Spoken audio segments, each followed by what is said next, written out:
guys never kind of went this factory distillation route that the rest of the industry has gone.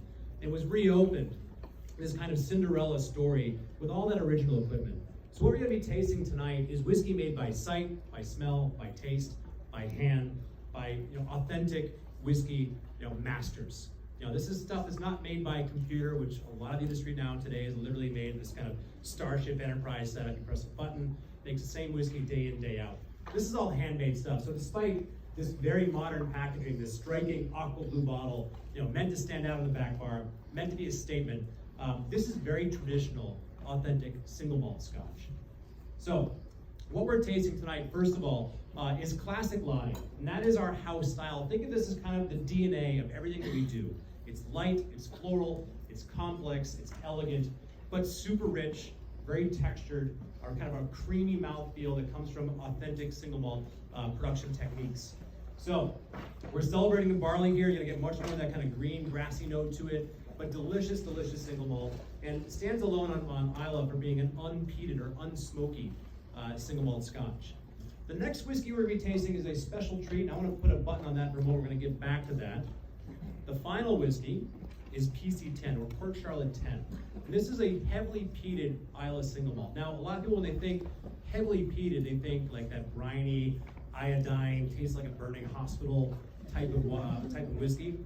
This is not like that. This is much more of a balanced, harmonious kind of barbecue, hickory smoke, a lovely kind of integrated, structured whiskey. And this is kind of our flag in the ground, what we think an Islay single malt should be. Now, whiskey number 2 is a very special treat. This is Octomore, which is, as we know, the world's most heavily peated whiskey. And if you don't know, by the end of the movie, you will be experts. But we are tasting a special edition of Octomore, which is typically not available here in the United States. This is Octomore 8.2, which was a duty-free release. This is an Octomore that you would typically have to travel to an airport to get. This particular one is 167 phenol parts per million. If that doesn't make sense, well, think of that as being about 4 or 5 times the level of peat you will typically get in something like Lafroig or Ardbeg or your Islay style of single malt Scotch. It is 8 years old.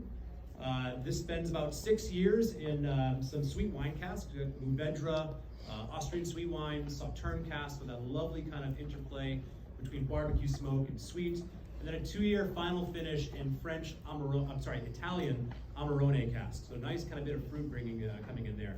But this is a treat that typically we don't get.